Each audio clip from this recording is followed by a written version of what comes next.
하나님께서 나를 공평한 저울에 달아보시고 그가 나의 온전함을 아시기를 바라노라. 욥기 31장 6절 말씀. 아멘.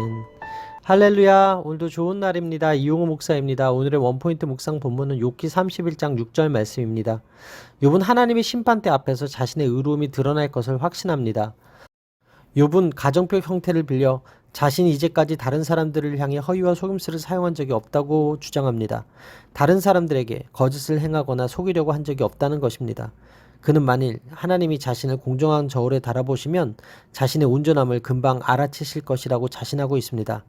그러나 내가 가는 길을 그가 아시나니 그가 나를 단련하신 후에는 내가 순금과 같이 되어 나오리라의 발언도 실은 하나님이 정말 나를 테스트하신다면 무지한 것이 바로 드러날 것이라는 자신감이었습니다. 실제로 그는 온전하고 정직했습니다. 잔치를 벌이고 혹시 죄를 지었을까 걱정되어 번제를 드릴 정도였습니다. 불의한 일을 가까이 하지도 않았고 한 번도 헛된 발걸음을 옮기거나 더러운 이익을 탐하지도 않았습니다.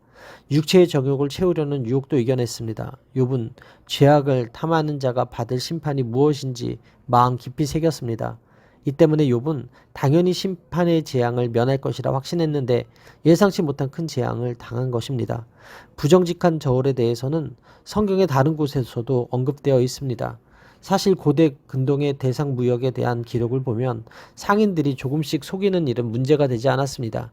하지만 욥은 일반적으로 용인되는 수준의 부정함도 행하지 않았음을 주장합니다. 이런 기도는 쉽지 않습니다. 욥의 좌절과 분노가 깊어가는 이유는 사실 자신의 순전함을 확신하고 있었기 때문입니다. 하나님의 백성은 높은 세상보다 높은 기준을 가져야 합니다. 순결한 것이 능력입니다. 거룩한 것이 힘입니다. 바울도 율법의 의로는 흠이 없다고 자부했던 사람이었습니다. 욥이 고백하는 구체적 일상에서 그의 영성과 거룩함이 묻어납니다. 이것이 욥의 힘이기도 합니다. 따라서 오늘의 원포인트 메시지는 공평한 저울에 달아보는 온전함입니다. 오늘의 삶의 적용 포인트는 욥과 같이 세상의 가치와 기준보다 높은 거룩과 온전함을 이루기 위해 노력하겠습니다입니다. 하나님의 기준은 변하지 않습니다. 그것은 언제나 하나님의 성품과 같은 거룩함입니다. 그러한 거룩함만이 하나님의 심판대에서 의롭다함을 얻습니다. 우리는 주 예수님을 믿는 믿음으로서만 그 일을 소유할 수 있게 됩니다. 우리의 행위가 아닌 은혜로 심판을 면할 수 있습니다. 성도는 자신의 의가 아닌 오직 은혜로 고난 중에도 하나님을 인식하고 그분 앞에 정직하게 살아야 합니다. 이런 때일수록 그리스도인들이 세상에 본을 보여야 합니다. 예배하는 자는 일상생활에서 이러한 삶의 제사가 동반되어야 합니다. 하나님은 이러한 일상의 거룩한 삶을 영적 예배로 기쁘게 받으십니다. 겉으로 보이는 행동은 물론이고 내면까지 정결하게 함으로 세상의 거룩함을 나타내는 저와 여러분들 되길 바랍니다. 기도하시겠습니다. 오늘도 당신의 저울에 달아보시고 삶의 일거수일투족을 살피시는 주님, 영적으로 깨어서 주님의 거룩한 시선을 의식하며 고난 중에도 거룩함과 정결함을 선택하며 살기 원합니다. 이해할 수 없는 고통 속에서도 주님을 경외하는 온전한 신앙인으로 살기 원합니다.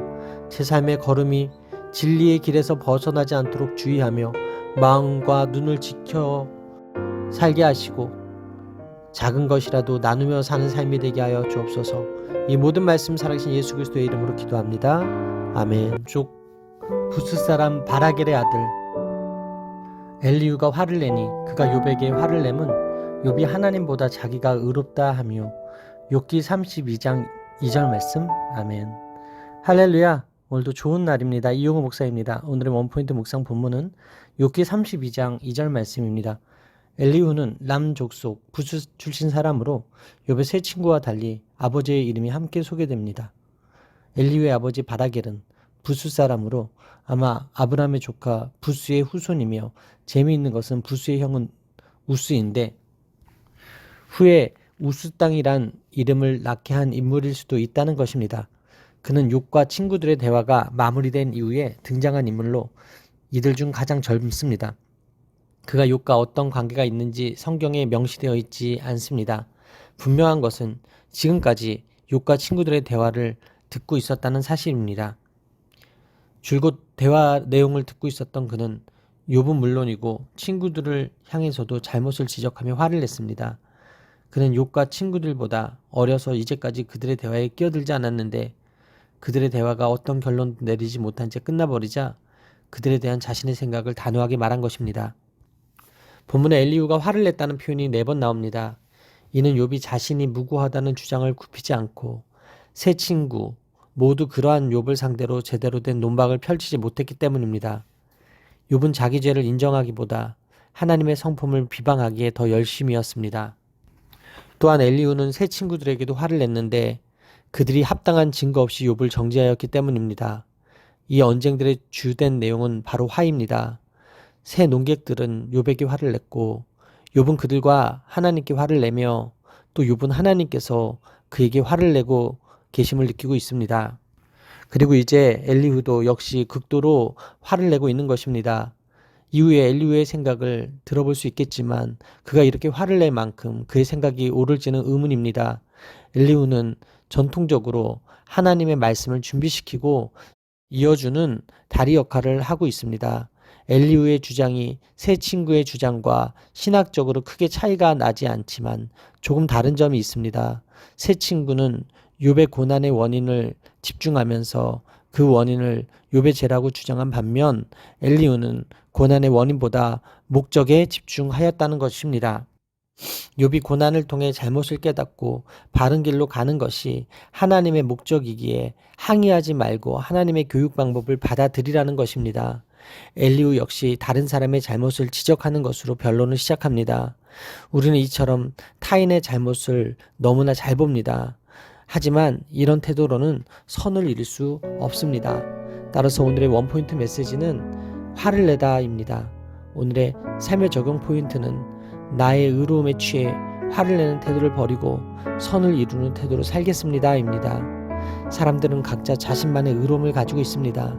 하나님의 말씀은 분명히 하나이지만 그것을 받아들이고 적용하는 사람들은 저마다 자신의 의로움을 만들어냅니다. 그리고 각자의 의로움에 의지해 다른 사람에게 화를 내는 것은 당연하게 여기기도 합니다.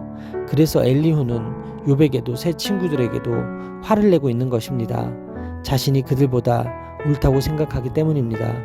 엘리후 역시 타인의 잘못을 지적하는 태도나 자신이 다른 사람들보다 더 지혜롭다는 주장을 볼 때 세 친구와 다를 바 없습니다. 그의 말을 듣고 세 친구들은 또 화라는 감정에 사로잡힙니다. 그의 말대로 진정한 지혜는 하나님께만 있음을 잊지 말고 모든 문제의 해답을 하나님께 구해야 합니다. 나의 의로움에 취해 누군가에게 화를 내는 태도를 가지고 있다면 모든 문제의 해결자이신 하나님께 맡기고 협력하여 선을 이루는 여러분들의 삶이 되길 바랍니다.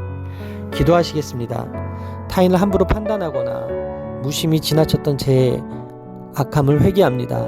제 얕은 지혜를 내세우지 않고 하나님의 지혜로 마음을 충만히 채우는 저의 삶이 되게 하여 주옵소서. 오늘 저의 입술에는 절제함을 마음에는 겸손함을 허락하여 주셔서 문제의 해결자 되시는 하나님께 모든 것을 맡겨드리는 오늘 되게 하여 주옵소서. 이 모든 말씀 살아계신 예수 그리스도의 이름으로 기도합니다. 아멘. 귀를 여시고 경고로서 두렵게 하시니 이는 사람에게 그의 행실을 버리게 하려 하심이며 사람의 교만을 막으려 하심이라. 욥기 33장 16절에서 17절 말씀. 아멘. 할렐루야. 오늘도 좋은 날입니다. 이용호 목사입니다. 오늘의 원포인트 묵상 본문은 욥기 33장 16절로 17절 말씀입니다. 하나님은 그분의 뜻을 다양한 방식으로 계시하십니다. 때로 꿈이나 환상을 통해 말씀하시기도 하시고 사람들의 마음에 말씀을 주셔서 교만하지 않도록 하기도 하십니다. 때로는 질병과 고통으로 말씀하시기도 합니다. 이는 우리의 잘못을 고치도록 경고하시기 위해 이런 식으로 사람의 귀를 여시고 교훈하시는 것입니다. 따라서 엘리후는 하나님이 아무런 말씀도 하지 않으신다는 욥의 불평에 동의하지 않습니다. 엘리후는 이미 하나님이 말씀하고 계시며 욥이 겪고 있는 고난을 통해서도 하나님이 말씀하고 계실 수 있다고 말합니다. 반면에 욥이 제기한 문제는 하나님이 꿈으로든 환상이로든 어떤 방법 자기에게 말씀하지 않으신다는 것이었습니다. 하나님은 인간에게 반복해서 말씀하시지만 문제는 인간이 관심도 없고 깨닫지도 못한다는 것입니다. 타락한 인간의 본성은 자기 소견에 옳은 것을 제일로 여깁니다. 좁은 생각과 제한적인 이해의 틀로 본 것을 하나님의 뜻이라 단정짓고 세상을 움직이는 유일한 원리로 일반화합니다. 모든 것을 다 안다는 생각이 바로 교만입니다. 만약 하나님이 이들에게 어떠한 경고도 하지 않거나 이들이 하나님의 경고를 무시한다면 그 사람의 생명이 칼에 맞아 멸망하게 될 것입니다. 비록 악인일지라도 그가 멸망하는 것을 하나님은 기뻐하지 않으십니다. 하나님이 행하시는 일들의 궁극적인 목적은 사람을 구원하고 회복시키시는 데 있습니다. 이는 그들을 심판하기 위한 목적이 아니라 그들이 악행에서 떠나 구원을 얻게 하시기 위함입니다. 하나님이 원하시는 것은 죽음이 아니라 생명입니다. 따라서 오늘의 원포인트 메시지는 하나님이 경고하실 때입니다. 오늘의 삶의 적용 포인트는 하나님의 경고를 무시하지 않고 잘 분별하며 살겠습니다 입니다. 하나님이 우리에게 당신의 뜻을 드러내시는 일반 계시를 보는 사람은 어렴풋이 그 뜻을 분별합니다. 그러나 하나님의 특별 계시인 말씀을 통해 우리는 하나님의 뜻을 분명히 알 수 있습니다. 그러므로 하나님이 주신 말씀을 읽지 않으면서 꿈이나 환상 등을 통해 하나님의 뜻을 깨닫고자 하는 것만큼 어리석은 행동은 없습니다. 우리는 오늘 주신 하나님의 말씀을 통해 하나님의 뜻을 바르게 분별해야 합니다.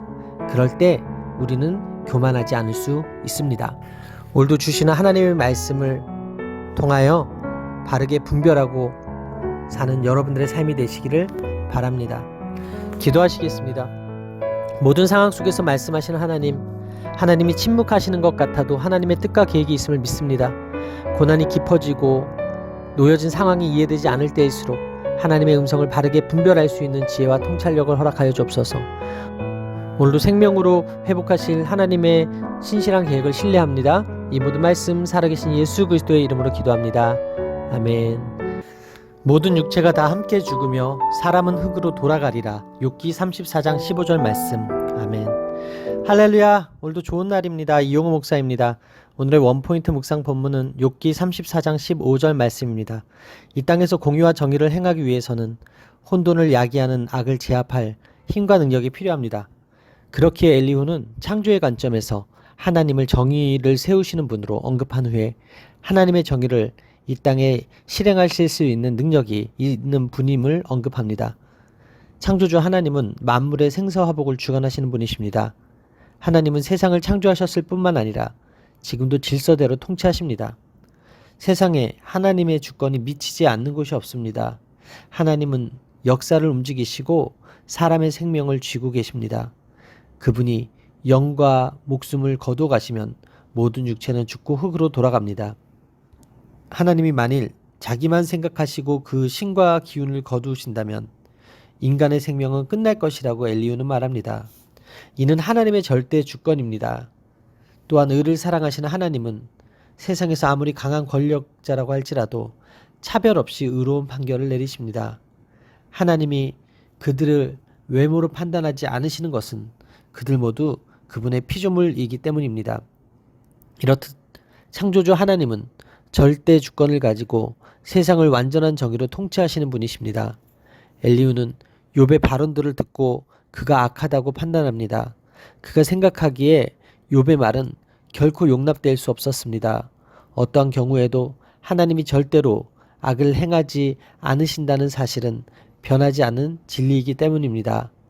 하나님은 악을 행하실 수 없다는 것은 절대적으로 선하신 그분의 속성에서 비롯된 것입니다. 하나님은 온 세상의 주인이시고 모든 생명의 주관자이시므로 악할 수가 없다는 것이 엘리후의 주장입니다. 하나님이 선하시다는 엘리후의 주장은 물론 옳은 말입니다. 엘리후는 하나님이 선하시다는 사실을 고려할 때 하나님 앞에서는 왕이나 지도자, 고관이나 부자들 누구라도 그저 피조물일 뿐이며 순식간에 사라지고 마는 인생일 뿐입니다. 따라서 오늘의 원포인트 메시지는 선하신 주권입니다. 오늘의 삶의 적용 포인트는 하나님의 선하신 주권을 신뢰하며 더욱 겸손하게 낮아지겠습니다 입니다. 엘리후는 하나님이 절대적으로 옳으심을 강조하기 위해 하나님이 세상을 지으셨고 우리 몸과 영혼의 주인이심을 말했습니다. 그가 이렇게 하나님의 완전함을 변호할수록 그의 주장은 모순에 빠집니다. 그가 비난하는 욥을 하나님이 칭찬하셨기 때문입니다. 상대가 틀렸음을 설득시키기 위해 하나님의 이름까지 쉽게 언급할 정도로 우리는 부족하고 제약된 존재입니다. 우리 말과 행동을 통해 높아지는 대상이 자기 자신인지 하나님인지 우리는 잘 분별해야 합니다. 우리가 겸손한 언행으로 하나님을 높인다면 먼저는 하나님의 영광을 받으실 것입니다. 그리고 그 말에 격려받은 우리 형제 자매들이 참된 위로 가운데서 힘을 얻을 것입니다. 기도하시겠습니다. 고난보다 더 크신 하나님이 저의 하나님이심을 감사드립니다. 문제보다 크신 하나님의 선하신 주권을 오늘도 신뢰합니다. 모든 것을 언제나 의롭게 다스리는 하나님의 성품을 의심하지 않고 고난의 폭풍 가운데에서도 기뻐하며 순종하는 저의 삶이 되게 하여 주옵소서. 이 모든 말씀 살아계신 예수 그리스도의 이름으로 기도합니다. 아멘. 그는 사람의 길을 주목하시며 사람의 모든 걸음을 감찰하시나니 행악자는 숨을 만한 흑암이나 사망의 그늘이 없느니라. 욥기 34장 21절로 22절 말씀. 아멘. 할렐루야. 오늘도 좋은 날입니다. 이용호 목사입니다. 오늘의 원포인트 묵상 본문은 욥기 34장 21절로 22절 말씀입니다. 하나님은 사람의 길과 걸음을 주목하시고 감찰하시는 분이십니다. 하나님 앞에서 악인들이 숨을 곳은 어디에도 없습니다. 하나님께서는 그분을 거부하고 무시하는 자들과 가난한 자와 환난받는 자를 학대하는 자를 징계하십니다. 실제로 욥은 이와 동일한 학언을 앞에서 한 적이 있습니다. 하나님은 심판을 위해 오래 생각하실 것이 없고 모든 사람이 볼 수 있도록 심판하십니다. 그분은 가난하고 빈궁한 자들의 부르짖음을 외면하지 않으십니다. 때로 그분은 침묵하시며 얼굴을 감추시기도 합니다. 그러나 이는 하나님의 부재가 아니며 단지 인간이 하나님을 인지하지 못할 뿐입니다. 엘리후는 하나님이 모든 사람의 길을 주목하시고 발걸음을 살피시는 분이시기에 어느 누구도 하나님의 판단이 잘못되었다고 비판할 수 없다고 선언합니다. 하나님에 대한 엘리후의 묘사는 모두 맞습니다. 모든 것을 아시고 꿰뚫어 보시는 하나님의 시 앞에서 흑암이나 어두운 그늘이 없습니다. 그는 인간의 눈으로는 볼 수 없는 어두운 깊은 장소에서도 보십니다. 창조주의 얼굴을 피해 숨어 있을 피조물은 하나도 없습니다. 악인이 흑암이나 사망의 그늘로 피한다 하더라도 하나님은 그가 있는 곳과 그가 행한 일을 알고 계십니다. 따라서 욥이 주장하는 것처럼 하나님이 세상을 잘못 다스리고 계셔서 악인이 의인으로 대우받고 의인이 악인으로 취급되는 일은 결코 없다는 것입니다. 문제는 그 말이 애매하게 고난당하는 욥의 상황에 적절한가입니다. 욥은 하나님이 악인을 즉시 심판하시지 않으시고 지체하신다고 말했지만 엘리후는 하나님이 악인을 신속하게 심판하시고 형벌을 주신다고 확신합니다. 엘리후는 악인이 하나님의 눈을 피해 숨을 수 없다고 말합니다.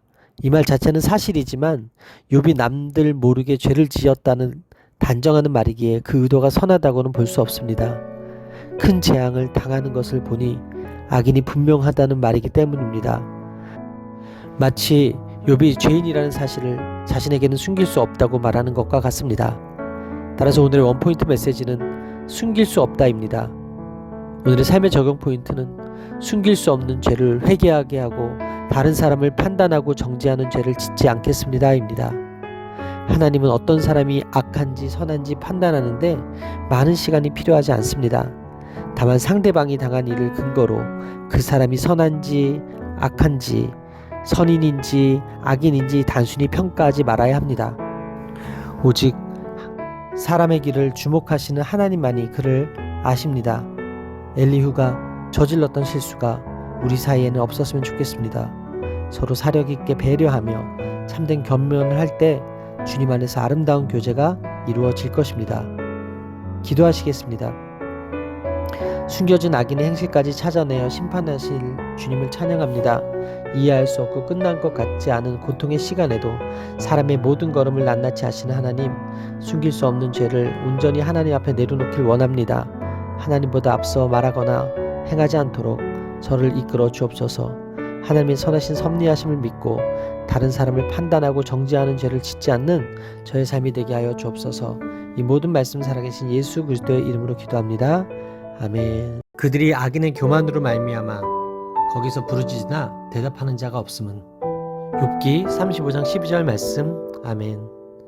할렐루야. 오늘도 좋은 날입니다. 이용호 목사입니다. 오늘의 원포인트 묵상 본문은 욥기 35장 12절 말씀입니다. 욥의 친구들은 얼핏 신앙이 깊어 보이지만 실상은 잔혹하고 무심합니다.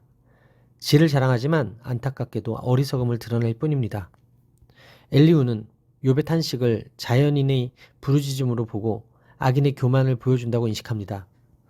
또 욥이 헛된 말을 많이 하는 것은 하나님이 참아주시기 때문이라고 합니다. 고통당하는 사람들이 부르짖지만 하나님이 그들에게 응답하지 않으시는 이유는 이들이 교만하기 때문입니다.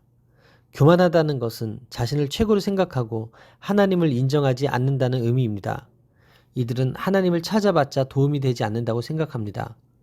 엘리후는 욥이 여기에 해당한다고 생각했습니다.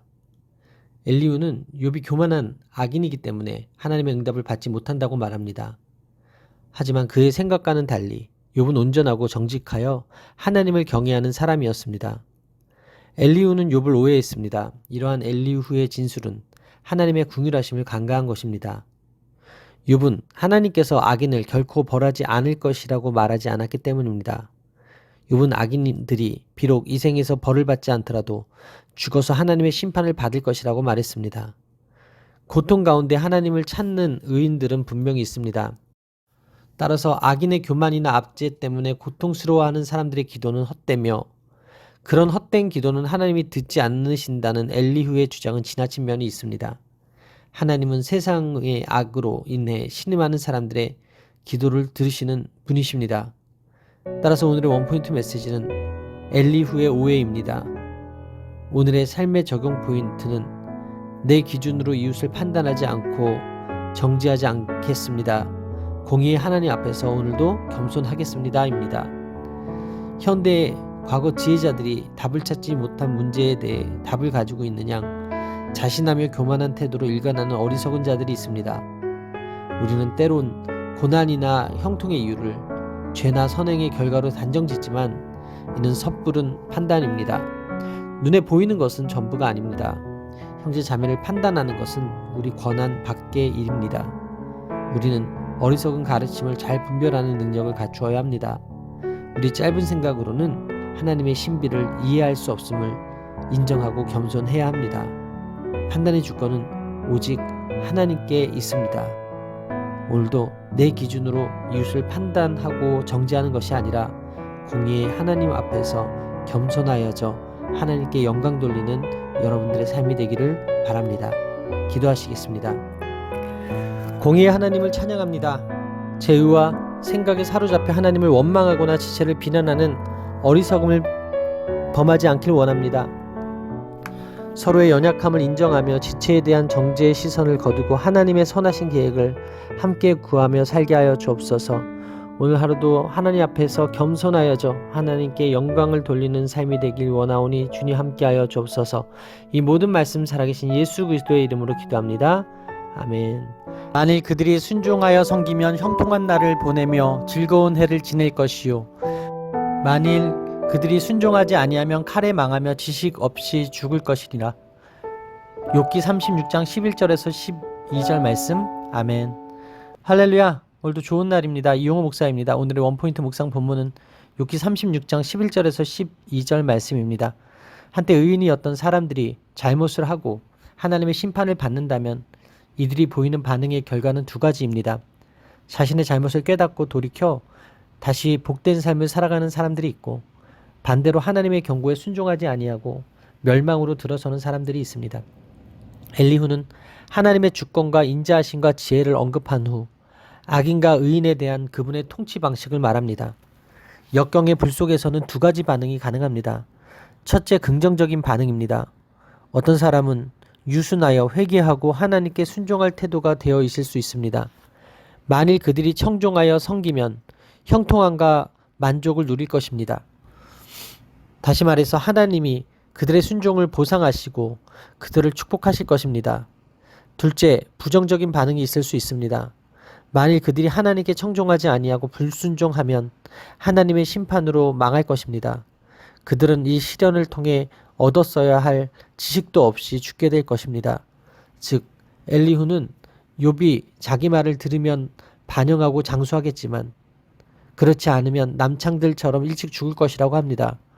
여기서 지식이 없이 죽을 것이라는 의미는 장수하지 못하고 때이른 죽음을 맞이할 것이라는 의미입니다. 엘리후의 논리는 행위화복의 관계에 기초합니다. 하나님이 악인을 심판하시나 고난당하는 자에게는 공의를 베푸신다고 합니다. 만일 의인들이 하나님 말씀에 순종하면 기쁘게 살지만 순종하지 않으면 칼에 망하고 지식 없이 죽을 것이라고 합니다. 바른 말처럼 들리는 이 말은 상황에 대한 인식이 부족하고 탄식하는 사람에 대한 배려가 부족한 가운데서 나온 것입니다.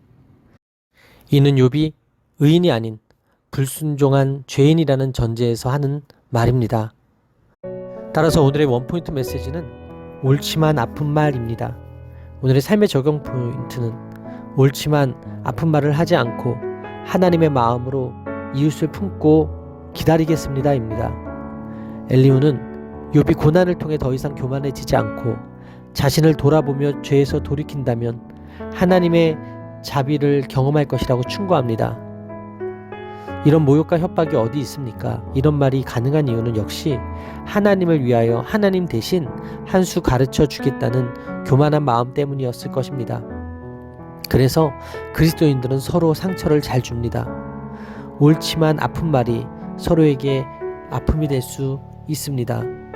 우리는 옳지만 아픈 말이 아닌 하나님의 사랑으로 품고 안는 위로의 말을 해야 합니다. 기도하시겠습니다.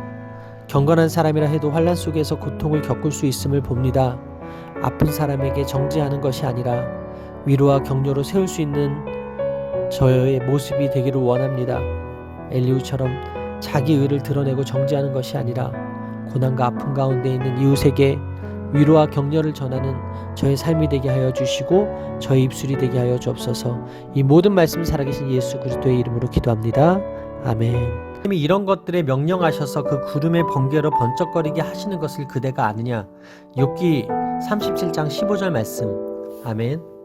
할렐루야. 오늘도 좋은 날입니다. 이용호 목사입니다. 오늘의 원포인트 묵상 본문은 욥기 37장 15절 말씀입니다. 하나님은 놀라운 능력과 지혜를 가지신 분이십니다. 그렇게 하나님은 자신이 창조하신 세상을 온전한 지식과 질서로 다스리고 계십니다. 사람은 무지하지만 하나님은 지혜가 온전하십니다. 사람은 하나님께서 어떻게 구름을 다스리시며 번갯빛을 일으키시며 구름을 하늘에 떠있게 하시는지 알지 못합니다. 인간은 하나님의 오묘한 일을 극히 일부만 알 뿐입니다. 엘리후는 무능하고 무지한 인간은 창조주 하나님께 어떤 말로도 대항할 수 없으며 섣불리 말하다가는 삼킴을 당한다고 경고합니다. 엘리후는 너는 아는가라는 질문으로 시작합니다. 엘리후의 질문은 답을 요구하는 질문이라기보다는 욥을 깨달음으로 인도하기 위한 수사 의문문으로 볼 수 있습니다. 이는 욥이 답변할 수 없는 것들입니다. 엘리후의 질문은 단순한 자연 현상에 관한 것이 아닙니다. 이러한 자연 현상들은 욥뿐만 아니라 다른 사람들도 알고 있습니다. 엘리후가 여기서 질문하는 것은 하나님이 세상을 통치하시는 방법인 것으로 보입니다. 이러한 각 질문에 내포된 대답은 하나님이 인간 이해를 초월해 역사하신다는 것입니다. 엘리후는 사람이 쉽게 가까이 할 수 없는 하나님의 어미하신 속성만을 강조합니다.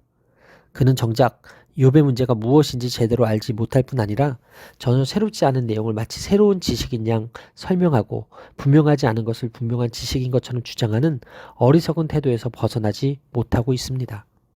날씨와 계절의 변화만으로 하나님이 어떤 분이며 무슨 의도로 그렇게 일하시는지 알기는 어렵습니다. 하지만 엘리후는 자기만 그것을 깨달은 것처럼 말하고 다른 사람을 가르치려는 태도까지 갖고 있습니다. 이런 태도는 결국 비웃음거리로 전락할 수밖에 없습니다. 따라서 오늘의 원포인트 메시지는 그대가 아느냐입니다. 오늘의 삶의 적용 포인트는 하나님을 다 알지 못해도 알아가는 제가 되겠습니다 입니다. 하나님의 작품인 자연을 보면 우리는 나 자신이 얼마나 작은지 하나님이 얼마나 크신지 알 수 있습니다. 그때 하나님을 향한 경외심이 생깁니다.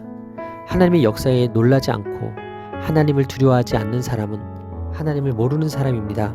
그분의 존재 자체가 우리에게는 놀라움과 두려움이기 때문입니다. 우리가 하나님에 대한 지식을 얻는 방법은 많습니다. 궁일의 하나님은 무지하고 무능한 인간을 찾아오시고 만나주시기 때문입니다. 나 자신과 자연과 말씀과 세상을 깊이 들여다보면 우리는 하나님의 존재와 뜻에 다다를 수 있습니다. 중요한 것은 그 다음입니다. 깨달았다면 행해야 합니다. 그 행함을 지속하고 유지하는 것이 믿음입니다. 말씀을 알았다면 정죄하는 것이 아니라 그 말씀에 순종하는 것이 참된 신앙인의 자세입니다. 기도하시겠습니다. 창조주 하나님을 찬양합니다. 오늘도 살아계신 주님의 존재를 느끼며 완전한 지식으로 일하시는 주님을 경외합니다. 다 알지 못해도 하나님을 알기 위해 애쓰는 제가 되게 하시고 그 말씀에 순종하여 축복을 누리며 사는 제가 되게 하여 주옵소서. 이 모든 말씀 살아계신 예수 그리스도의 이름으로 기도합니다. 아멘. 내가 땅의 기초를 놓을 때에 내가 어디 있었느냐? 내가 깨달아 알았거든 말할지니라. 욥기 38장 4절 말씀. 아멘. 할렐루야. 오늘도 좋은 날입니다. 이용호 목사입니다. 오늘의 원포인트 묵상 본문은 욥기 38장 4절 말씀입니다. 창조주 하나님과의 바른 관계는 자신을 바르게 인식하는 데서 출발합니다. 하나님의 발언은 3장에서 욥이 탄식하며 제기한 질문에 대한 답변이라는 데 의미가 있습니다. 욥은 그토록 바라던 하나님을 만납니다. 욥은 하나님을 피고로 법정에 세우려 했지만 자신이 피고의 자리에 서게 됩니다. 욥의 제목은 무지와 무능입니다. 하나님은 세계 창조와 관련된 다양한 질문과 진술들을 쏟아 놓으십니다. 이 단락에서 땅의 기초 놓기와 바다의 경계 정하기, 아침과 노을, 창조 세계의 거대함이라는 세 가지 주제를 다룹니다. 하나님은 우주론과 해양학, 기상학 전문학에 대한 일련의 질문들을 통하여 하나님의 세상 통치를 판단할 능력이 있는지 그에게 물으십니다. 내가 땅의 기초를 놓을 때에 내가 어디 있었느냐라는 질문과 욥에게 창조 세계에 관한 지식의 한계, 능력의 한계를 알게 했을 것입니다. 하나님은 내가 깨달아 알았거든 말할지니라고 말씀하십니다. 그러나 당연히 욥은 만물을 창조하신 하나님의 신비한 능력을 이해할 수 없습니다. 욥은 곧 자신의 보잘것없음을 직면하게 됩니다. 이 모든 것은 인간이 볼 수도 깨달을 수도 없는 신비한 영역입니다. 자기에게 왜 재앙이 닥쳤느냐고 항변하는 욥에게 하나님은 내가 그것을 설명하면 이해할 수 있겠느냐라고 먼저 물으십니다. 욥기는 하나님의 말씀을 통해 인간이 하나님의 능력과 지혜, 섭리를 이해할 능력이 없다는 사실을 철저히 보여줍니다. 따라서 오늘의 원포인트 메시지는 내가 어디 있었느냐입니다. 오늘의 삶의 적용 포인트는 창조주 하나님 앞에 피조물임을 인식하고 겸손히 낮아지겠습니다입니다. 지금까지 욥과 세 친구 그리고 엘리후가 여러 가지 말로 논쟁을 벌였지만 이 모든 것이 사실상 장린 코끼리 만지기에 불과했습니다. 참된 지혜는 복음성과 소원의 가사처럼 나의 작음을 알고 그분의 크심을 아는 것에서부터 시작됩니다. 우리가 하는 모든 것이 하나님이 놓으신 땅과 정하신 법칙을 통해 이루어집니다. 우리는 하나님이 세우신 자연 법칙 속에 살아가지만 정작 그것들이 어디에서 왔는지 무심합니다. 놀라운 것을 거저받았지만 당연히 있는 것인 줄 압니다. 하나님이 섭리의 비밀을 보여주신다고 해도 인간은 이해할 수 없을 것입니다. 하나님 앞에 욥은 결코 대장부가 아닙니다. 그가 할 수 있는 일이라고는 은혜를 구하는 것뿐입니다. 자신의 무지함을 깨달은 성도는 하나님 앞에 겸손히 은혜를 구해야 합니다. 오늘도 하나님 앞에 겸손히 낮아지며 승리하는 여러분 되시기를 바랍니다. 기도하시겠습니다. 말씀으로 천지를 창조하신 하나님, 그 하나님이 저의 아버지 되심에 감사합니다. 우주의 만물의 생성과 운행에 관한 기초도 모르면서 모든 것을 다 아는 양 교만했던 저의 잘못을 회개합니다. 하나님을 제대로 알지 못하면서 무지한 말로 하나님을 이야기했던 허물을 용서하시고 오늘도 말씀과 창조된 만물 속에서 주님의 높고 위대하심을 깊이 묵상하고 깨달을 수 있도록 계시의 영으로 함께하여 주옵소서. 이 모든 말씀 살아계신 예수 그리스도의 이름으로 기도합니다. 아멘. 가슴속의 지혜는 누가 준 것이냐? 수탉에게 슬기를 준 자가 누구냐? 누가 지혜로 구름의 수를 세겠느냐? 누가 하늘의 물주머니를 기울이겠느냐? 욥기 38장 36에서 37절 말씀. 아멘. 할렐루야. 오늘도 좋은 날입니다. 이용호 목사입니다. 오늘의 원포인트 묵상 본문은 욥기 38장 36절로 37절 말씀입니다. 하나님은 천체를 주관하시고 구름과 비를 통제하시는 분이십니다. 우주를 창조하시고 유지하기 위해 필요한 지혜는 인간의 능력과는 비교할 수 없을 정도로 무한하며 오직 하나님만 소유하신 것입니다. 때가 되면 얼었던 땅이 녹고 비가 내려 흙이 엉겨 밭작물이 자라는 건 역시 사람의 능력이 아니라 하나님의 섭리 안에 있는 일입니다. 사람이 온갖 지혜를 다 동원해도 구름의 수를 셀 수 없으며 티끌과 흙덩이를 적시기 위해 구름을 기울일 시기도 정할 수 없습니다. 이처럼 인간이 당연시하는 영역에서 하나님은 일일이 역사하고 계십니다. 하나님은 욥에게 따으기와 수탉을 언급하십니다. 개역개정에는 가슴으로 번역된 투오트는 이집트 나일강의 범람을 미리 알려준다고 알려진 따오기로 보입니다. 수탉 또한 고대 세계에서 비오는 것과 시간을 알려주는 동물로 유명합니다. 따오기와 수탉은 시간과 계절의 변화를 알려주는 동물로 자연의 질서와 관련된 동물들입니다. 하나님은 심지어 따오기와 수탉에게도 비가 오는 것과 시간과 계절의 변화를 알리는 지혜를 주셨습니다. 하나님이 이러한 능력을 따오기와 수탉에게 주셨지만 욥과 같은 사람에게 주시지 않았습니다. 하나님이 동물에게 지혜를 주시는 이유는 이 땅이 균형을 잃지 않고 아름답게 유지되기 위해서입니다. 우리는 동물에게 있는 지혜를 통해 하나님의 존재를 느낄 수 있습니다. 우리의 지혜는 좋고 충분한 것이지만 동시에 우리의 한계를 인식하게 만드는 하나님의 도구이기도 합니다. 그렇기 때문에 하나님을 인식하지 못하는 사람과 부정하는 자들을 성경에서 어리석다고 표현합니다. 자신의 지혜를 따라가면 그 끝과 그 너머에 계신 존재를 만날 수밖에 없기 때문입니다. 하나님은 당신이 창조하신 세상에 관심을 갖고 모든 생명체가 살아가게끔 하시는 분이십니다. 이러한 모든 자연 섭리를 주관하시는 분이 바로 하나님이십니다. 성도는 이해할 수 없는 상황에서 악을 쓰며 항변하기보다 하나님을 경외하며 그분의 선하신 섭리를 신뢰해야 합니다. 따라서 오늘의 원포인트 메시지는 지혜를 주시다입니다. 오늘의 삶의 적용 포인트는 주님이 주신 지혜로 살아가겠습니다입니다. 우리는 최근 과거에 누렸던 일상이 사라지는 경험을 했습니다. 이전에는 당연했던 것이 하나님의 은혜였음을 깨닫게 되었습니다. 하나님은 모든 천체를 운행하시면서도 또한 우리 일상을 운행하시고 보호하십니다. 우리가 매일 식사하기 전에 하나님을 기억하며 감사하는 것도 바로 그 하나님을 기억하기 위함입니다. 우리가 지금 누리는 모든 것이 다 하나님의 기적과도 같은 은혜입니다. 하나님이 베풀어 주시지 않으셨다면 지금 우리가 먹고 입는 것들과 몸을 누릴 수 있는 자리가 주어질 수 없었을 것입니다. 이 모든 것이 하나님의 은혜임을 인정한다면 우리는 매 순간 하나님께 감사하며 의지할 수 있습니다. 날마다 숨쉬는 순간마다 하나님이 베푸시는 은혜를 기억하며 항상 감사하는 삶을 살기를 바랍니다. 기도하시겠습니다. 지혜의 근본이시며 지식의 근원이 되시는 하나님, 저에게는 하나님뿐입니다. 살아온 연수와 횟수가 오래되었다고 한들 영혼에 비하면 단 한 뼘 길이도 되지 않으니 지식이나 연륜을 자랑하지 않게 하시고 저 자신의 힘을 빼고 무한하신 하나님의 뜻에 모든 것을 맡기고 따르게 하여 주옵소서. 오늘도 주님이 주신 지혜로 하루를 살아내게 하여 주옵소서. 이 모든 말씀 살아계신 예수 그리스도의 이름으로 기도합니다. 아멘. 까마귀 새끼가 하나님을 향하여 부르짖으며 먹을 것이 없어서 허우적거릴 때 그것을 위하여 먹이를 마련하는 이가 누구냐? 욥기 38장 41절 말씀. 아멘. 할렐루야. 오늘도 좋은 날입니다. 이용호 목사입니다. 오늘의 원포인트 묵상 본문은 욥기 38장 41절 말씀입니다. 하나님은 동물을 지으시고 그 세계를 주관하시는 분이십니다. 우리는 피조물을 다스리기 위한 존재로 창조받았지만 우리의 능력은 짐승의 크기와 완력을 온전히 감당하기도 턱없이 부족합니다. 하나님은 동물을 5쌍으로 묶어 언급하십니다. 첫 번째는 사자와 까마귀입니다. 두 동물의 공통점은 난폭한 짐승이이자 부정한 짐승을 대표한다는 점입니다. 사자와 까마귀는 인간과 친화적 관계에 있지 않으며 혐오스러운 동물입니다. 사자와 까마귀 새끼는 모든 짐승을 포괄합니다. 하지만 이러한 사자와 까마귀도 하나님 배려로 먹이를 공급받고 생존합니다. 사자는 고대 중동에서 가장 강력하고 무서운 야생의 약탈자요 동물의 왕이라 할 수 있습니다. 까마귀도 육식성 동물로 사자처럼 직접 먹잇감을 사냥하기보다는 죽은 동물의 사체로 배를 채우며 다른 포식자들이 남겨놓은 먹이를 먹습니다.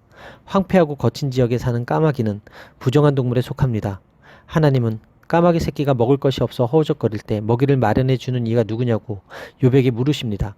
이렇게 부정하고 불결한 동물인 까마귀 새끼가 먹을 것이 없어서 하나님을 향해 부르짖고 이리저리 배회할 때 먹을 것을 제공해 주고 돌보시는 분이 하나님이십니다. 욥은 자신이 정결함을 위해서라도 부정한 동물에게는 접근하지 않았을 것이기에 이들에게 먹이를 준다는 것은 상상도 못했을 것입니다.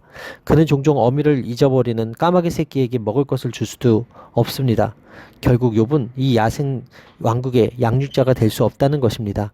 하지만 하나님은 사람의 눈에 부정하고 아무런 가치 없는 까마귀 새끼라 할지라도 그들의 외침과 부르짖음을 거부하거나 침묵하지 않으십니다.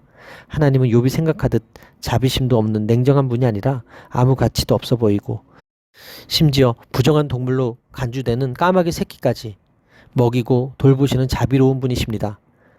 하나님은 까마귀를 먹이고 돌보신다고 언급하며 욥의 부르짖음에 침묵하고 대답하지 않으신다는 주장을 반박하십니다. 이를 통해 알 수 있는 것은 사람의 이익과는 상관없는 동물들도 하나님이 사랑으로 돌보신다는 점입니다. 하나님은 이렇게 모든 피조물을 보살피시는 자상하고 은혜로우신 분이십니다. 따라서 오늘의 원포인트 메시지는 돌보시다입니다. 오늘의 삶의 적용 포인트는 돌보시는 하나님을 오늘도 신뢰하겠습니다입니다. 동물들이 새끼를 낳고 먹이를 기르는 일은 모두 하나님의 신비의 은혜에 속한 일입니다.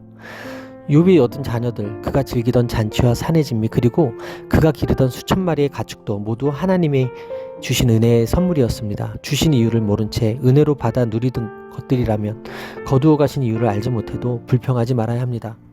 이처럼 성도는 세상 사람들처럼 먹고 사는 문제로 고민하지 말고 하나님 말씀을 믿음으로 오직 하나님 나라와 의를 구하며 살아야 한다는 말씀입니다. 그러면 하나님이 우리에게 필요한 모든 것을 더하실 것이라 하셨습니다. 세상의 모든 동물을 세심하게 돌보시는 하나님은 우리에게 필요한 것을 다 아시고 채워주십니다. 우리는 이 단순하고도 명료한 말씀을 믿지 못해 걱정과 근심 가운데 살아갑니다. 욥은 까마귀와 그 새끼들을 먹일 수 없지만 하나님은 하실 수 있습니다. 주님은 이 무력한 새의 필요를 채우실 수 있으며 돌보시는데 인간보다 못한 그들도 돌보시는 하나님이 사람에 대한 돌봄을 소홀히 하시겠습니까? 오늘도 돌보시고 보살피시는 좋으신 하나님을 신뢰하십시오. 기도하시겠습니다. 고난의 이유를 다 알 수 없는 제 한계를 인정하며 하나님 앞에 엎드립니다. 까마귀의 부르짖음에 외면하지 않으신다는 말씀을 통해 은혜 주심도 감사합니다. 하나님 형상으로 지은 우리를 돌보시겠다고 약속하신 사랑의 음성을 듣습니다. 오늘도 주님의 섬세한 눈길과 손길로 저를 살피시고 보듬어 주옵소서. 이 모든 말씀 살아계신 예수 그리스도의 이름으로 기도합니다. 아멘. 산염소가 새끼 치는 때를 내가 아느냐? 암사슴이 새끼 낳는 것을 내가 본 적이 있느냐? 욥기 39장 1절 말씀. 아멘. 할렐루야. 오늘도 좋은 날입니다. 이용호 목사입니다. 오늘의 원포인트 묵상 본문은 욥기 39장 1절 말씀입니다. 산염소와 암사슴은 민첩성과 아름다움을 말할 때 주로 등장합니다. 이들은 높은 산악 지형에서 자유롭게 활동합니다. 하나님은 두 동물의 출산에 관해 말씀하십니다. 욥에게 산염소가 새끼 치는 때를 아는지 암사슴이 새끼 낳는 것을 본 적이 있는지 물으십니다. 이 두 가지 질문 모두 새끼를 낳는 것과 연관됩니다. 산염소와 사슴은 전적으로 사람의 도움과 지식을 벗어나서 분명히 하나님의 관리하에 새끼를 낳고 길러지다가 어미를 떠나 나가서 스스로 생계를 유지해 갑니다. 이 두 동물들이 사람의 거주지와 가까운 곳에서 산다면 이러한 질문에 답변하는 것은 그리 어렵지 않을 것입니다. 그러나 이 두 동물들은 사람의 거주지로부터 아주 멀리 떨어진 곳에서 삽니다. 그렇기에 그것들에 대해 자세히 알기가 쉽지 않았을 것입니다. 게다가 동물들이 가장 예민하게 행동하는 시기, 즉 임신해서 새끼를 낳는 시기와 장소에 대해서는 더더욱 알 수 없습니다. 과학이 발달한 지금도 이런 내용들을 알아보려면 첨단 장비로 장시간 관찰하고 연구해야 가능합니다. 이 산염소는 중동 지방의 광야에 사는 염소의 일종으로 새끼를 낳을 때는 숨기는 누비아의 야생 염소입니다. 지금까지도 이 염소들이 언제 새끼를 낳는지 본 사람들은 비교적 소수의 하나입니다. 중요한 것은 이러한 동물들에게 베푸시는 하나님의 보호와 배려입니다. 이러한 지식과 경험은 욥의 한계를 넘는 것이었습니다. 따라서 하나님의 질문에 욥이 모릅니다, 본 적이 없습니다 라고 답변하는 것은 당연합니다. 그가 아무리 뛰어난 지혜의 사람이라 할지라도 그것을 알 턱이 없습니다. 그러나 하나님은 그 모든 것을 아신다는 것입니다. 더 나아가 몇 달 안에 만삭이 되는지 언제 새끼가 나올지도 정확히 알고 계십니다. 이 동물들이 살아가는 장소와 방식을 인간은 모르지만 하나님은 잘 알고 계십니다. 이는 하나님이 그것들을 창조하시고 자유롭게 살아갈 수 있는 지혜와 능력을 주셨음을 의미합니다. 하나님은 이렇게 모든 피조물을 보살피시는 자상하고 은혜로운 분이십니다. 따라서 오늘의 원포인트 메시지는 보살피시는 하나님입니다. 오늘의 삶의 적용 포인트는 오늘도 보살피심을 믿고 겸손히 엎드리겠습니다입니다. 창조주 하나님은 생명 탄생의 신비로운 과정을 모두 설계하시고 주관하시는 분이십니다. 어떤 동물이든 그 출생과 일생의 모든 순간을 하나님이 주관하십니다. 때와 시기도 하나님의 뜻과 섭리 가운데 정해집니다. 이는 모든 생명의 시작은 물론 일생이 하나님의 손안에 있음을 알려줍니다. 모든 생명체가 하나님의 섭리 가운데 대를 이어 세상의 질서를 유지해 가는 것입니다. 우리에게 필요한 것이 있습니다. 그것은 하나님의 지혜, 하나님의 능력입니다. 우리 힘으로 무언가를 시작할 수는 있습니다. 하지만 그것은 오래 지나지 않아 벽을 만나게 됩니다. 무지와 무능입니다. 그러므로 사람이 자신의 지혜로 세상의 이치를 조금 파악했다고 결코 자만해서는 안 됩니다. 우리의 시작과 모든 순간도 하나님의 손에 있고 하나님이 낱낱이 보고 계십니다. 하나님이 생명의 창조자이심을 인정하고 신뢰해야 합니다. 우리는 모든 순간에 하나님께 기도하며 지혜와 능력을 얻어야 합니다. 오늘도 하나님을 의뢰하여 그 지혜와 권능으로 보살피시는 하나님과 함께 승리하는 여러분 되시기를 바랍니다. 기도하시겠습니다. 창조주 되시며 지혜의 근원 되신 하나님을 찬양합니다. 저는 아무것도 모르는 죄인입니다. 제 한계를 인정하며 하나님 앞에 엎드립니다. 산 염소가 새끼치는 때조차 하나님이 아신다는 말씀을 통해 위로 주심도 감사합니다. 오늘도 주님의 섬세한 눈길과 손길로 저를 살펴주시고 보듬어 주옵소서. 이 모든 말씀 살아계신 예수 그리스도의 이름으로 기도합니다. 아멘. 보소서 나는 비쳐나오니 무엇이라 주께 대답하리이까 손으로 내 입을 가릴 뿐 이로소이다. 욥기 40장 4절 말씀. 아멘. 할렐루야. 오늘도 좋은 날입니다. 이용호 목사입니다. 오늘의 원포인트 묵상 본문은 욥기 40장 4절 말씀입니다. 만약 욥이 첫 번째 하나님의 말씀에 불만이 있었다면 친구들과 논쟁할 때의 기세대로 하나님께 직접 따졌을 것입니다. 하지만 욥은 그러지 않았습니다. 욥은 하나님께서 그에게 대답하라고 요구하실 때 대답할 수 없음을 인정합니다. 그의 유일한 반응은 침묵이었습니다. 이것이 욥이 그와 논쟁하는 자들에게 요구했던 행동이었습니다. 하나님의 발언에 비해 욥의 답변은 짧습니다. 욥은 나는 비천하오니라고 고백합니다. 비천하다에 해당하는 히브리어는 가볍다라는 의미가 있습니다. 욥은 자신의 죄를 고백하거나 놀라움을 표현하지도 하나님을 찬양하지도 않습니다. 그저 허리를 묶고 대답할지니라라는 요구에 맞서 자신이 하나님과 다툼을 벌이기에 턱없이 부족하다는 사실을 인정할 뿐입니다. 지금까지 새 친구들과의 대화에서 말로는 밀린 적이 없었던 욥이 하나님의 질문 앞에서는 짧게만 말하면서 입을 막고 있습니다. 욥은 이전에 자기가 한 말들을 후회하고 있었을 것입니다. 사람이 하나님 앞에 서서 그 말씀을 들을 때 할 수 있는 일은 손으로 입을 막고 그 말씀에 귀를 기울이는 것밖에 없습니다. 손에 입을 둔다는 것은 입을 막아 더 이상은 말하지 않겠다는 것을 나타냅니다. 하나님의 영광 앞에서 놀라움과 경의의 표시로 침묵하겠다는 의미를 가지며 손으로 입을 가리는 행동은 신중함, 거부, 잠시 멈춤 등 다양한 의미로 해석됩니다. 하나님이 욥을 가리켜 트집 잡는 자라고 지적하셨을 때 욥은 두려워서 물러나지 않고 겸허히 그 사실을 인정했습니다. 우리에 대한 하나님의 평가가 어떠하든 우리는 그것을 직면하고 부끄러움을 감수해야 합니다. 따라서 오늘의 원포인트 메시지는 침묵하다입니다. 오늘의 삶의 적용 포인트는 하나님 앞에서 겸손히 침묵하고 잠잠히 하나님의 뜻에 따르겠습니다입니다. 하나님 말씀을 듣지 않는 자는 자기의 지식을 떠벌립니다. 반면 하나님 말씀을 듣는 자는 그 너비와 길이와 높이와 깊이에 압도되고 그 풍성함에 만족하며 그 지혜에 탐복합니다. 이러한 태도는 우월한 존재 앞에서 자신의 비천함을 알리는 강한 몸짓입니다. 흠잡는 사람인 욥은 더 이상 하나님과 논쟁하지 않을 것입니다. 그는 전능자께 대답할 수 없는 자신의 무능함을 깨달았습니다. 침묵하며 그는 더 이상 하나님께 할 말이 없습니다. 재앙을 당한 사람에게 이런저런 말을 해주는 것보다 그와 함께 슬퍼하고 고통을 나누는 것이 참된 지혜인 것처럼 하나님 앞에서는 우리가 가진 한계를 인정하며 하나님의 인도하심에 겸허히 자신을 맡기는 것이 지혜입니다. 지금도 하나님은 우리 인생을 주관하시고 당신의 뜻대로 세계의 역사를 이끌어가고 계십니다. 우리가 선택해야 하는 것은 오직 하나님을 사랑하고 그 말씀을 따름으로써 그분의 섭리에 의해 모든 것이 협력하여 선을 이룬다는 진리를 믿는 것 외에는 없습니다. 자기 아들을 아끼지 않고 우리를 위해 내주신 분이 우리에게 가장 좋은 것을 주신다는 사실을 확신하며 살아가는 여러분 되시기를 바랍니다. 기도하시겠습니다. 오늘도 말씀하시는 하나님 앞에 잠잠하기 원합니다. 침묵하길 원합니다. 원망과 불평을 쏟아놓던 저의 입술을 그리스도의 보혈로 씻어 주옵소서. 하나님 앞에서 겸손히 낮아져 주님의 말씀을 청종함으로 주님과 친밀한 교제가 회복되는 오늘이 되게 하여 주옵소서. 이 모든 말씀 살아계신 예수 그리스도의 이름으로 기도합니다. 누가 먼저 내게 주고 나로 하여금 갚게 하겠느냐. 온 천하에 있는 것이 다 내 것이니라. 욥기 41장 11절 말씀. 아멘. 할렐루야. 오늘도 좋은 날입니다. 이용호 목사입니다. 오늘의 원포인트 묵상 본문은 욥기 41장 11절 말씀입니다.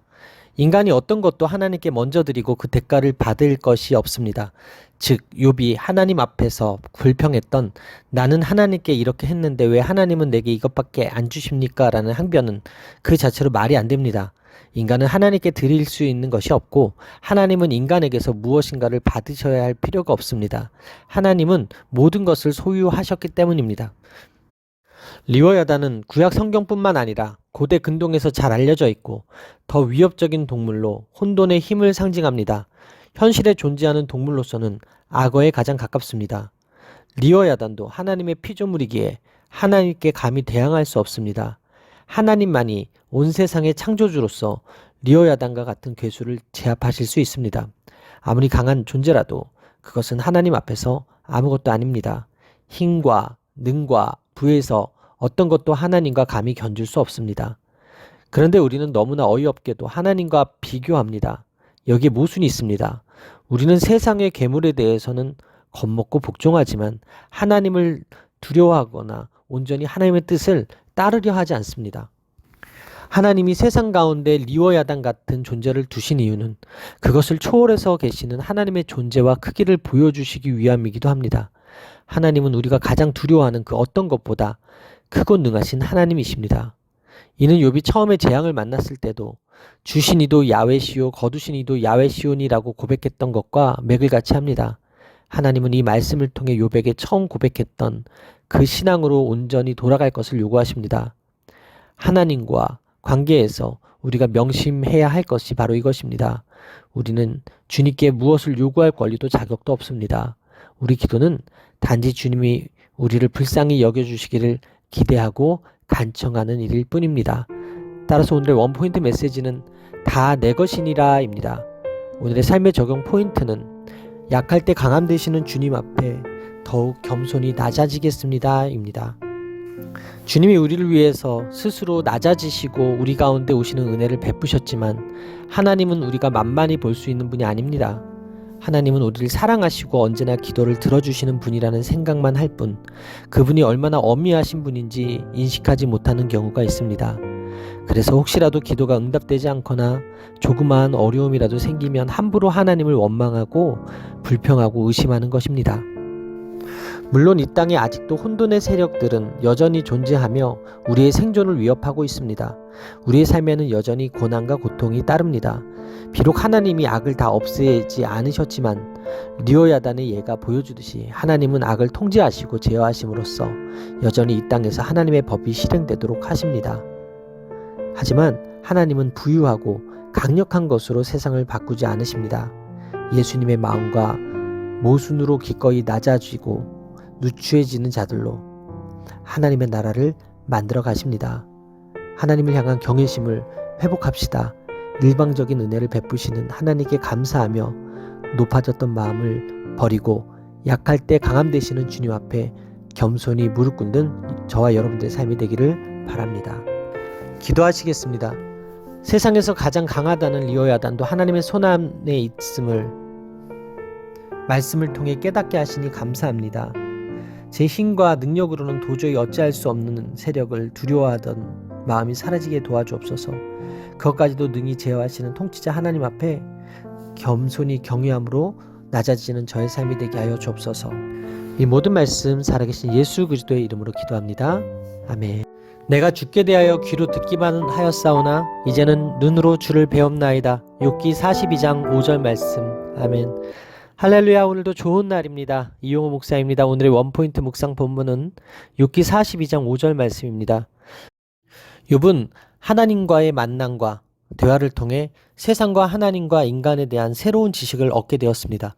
이전에 가졌던 지식은 욥이 들음을 통해 간접적으로 축적한 지식이라면 이제 얻은 지식은 하나님을 직접 만나서 얻게 된 지식입니다. 욥은 창조주의 행동을 눈으로 목격하지 못했습니다. 게다가 자연계 창조의 많은 측면들을 직접 목격하지도 못했습니다. 그러므로 전체적인 하나님의 사역에 대한 그의 안목은 제한적이었고 간접적이었습니다. 이를 통해 욥은 스스로 알 수도 없고 헤아리기도 어려운 일을 말했다고 고백합니다. 그는 더는 말하지 않겠다고 한 첫 번째 답변을 바꾸어 자신이 말할 때 들으시고 자신이 묻는 것에 답해 주시기를 하나님께 요청합니다. 욥은 하나님이 행하신 일을 귀로만 듣기만 하였습니다. 지금까지는 듣기만 했지만 이제는 하나님을 눈으로 보기 때문입니다. 욥은 들음과 봄을 통해 하나님과 세상과 인간을 경험하게 되었습니다. 이전에는 세상과 하나님과 인간에 대해 부분적으로만 알고 있었다면 이제는 더 넓고 깊은 이해에 도달하게 된 것입니다. 들음과 봄의 차이는 계시의 확실성입니다.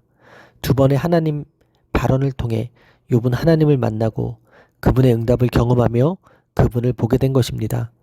하나님을 뵙는 이 떨리는 경험은 아마 육체적 안목이 아니라 영적 안목에 의한 것으로 생각되며 하나님께 대한 그의 감사의 올바른 견해에 의한 것입니다. 하나님과의 이 개인적인 대면은 그의 논쟁을 잠잠하게 하고 그의 경외심을 더욱 심화시켰습니다. 욥은 자신이 제기했던 문제들에 대해 더 이상 고민하지 않고 하나님의 말씀을 통해서 자신의 생각이 바뀌었고 위로받았음을 고백한 것입니다. 따라서 오늘의 원포인트 메시지는 보게 되는 은혜입니다. 오늘의 삶의 적용 포인트는 듣는 것으로 만족하지 않고 오늘도 이 자리에서 주님을 뵙도록 은혜를 구하겠습니다. 입니다. 사람이 올바른 인식에 도달하기 위해서는 귀와 눈이 모두 필요합니다. 듣고 본 것, 기존의 전통과 새롭게 경험한 것을 통해 얻은 지식이 합쳐져 보다 온전한 깨달음에 도달할 수 있다는 것입니다. 우리는 지금 실수투성이의 죄 많은 모습일 수 있습니다. 그래도 괜찮습니다. 하나님 앞에 나아가 그분의 음성을 들을 수 있으면 됩니다. 하나님 말씀을 통해 우리의 생각이 바뀌고 위로받을 수 있습니다. 하나님이 우리에게 원하시는 것은 완벽이 아닙니다. 그분 앞에 겸손히 나아가는 것입니다. 우리 이제 있는 모습 그대로 다시 하나님 앞에 설 수 있게 되길 바랍니다.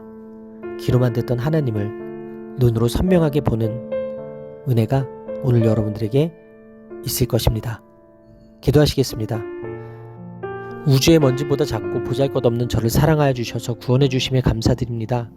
욥기를 묵상하면서 제 머리로 헤아릴 수 없었던 하나님의 광대하심과 위대하심을 새롭게 깨닫게 하심도 감사드립니다. 오늘 이 자리에서 귀로만 듣던 하나님을 눈으로 선명하게 보게 되는 은혜가 있게 하여 주옵소서.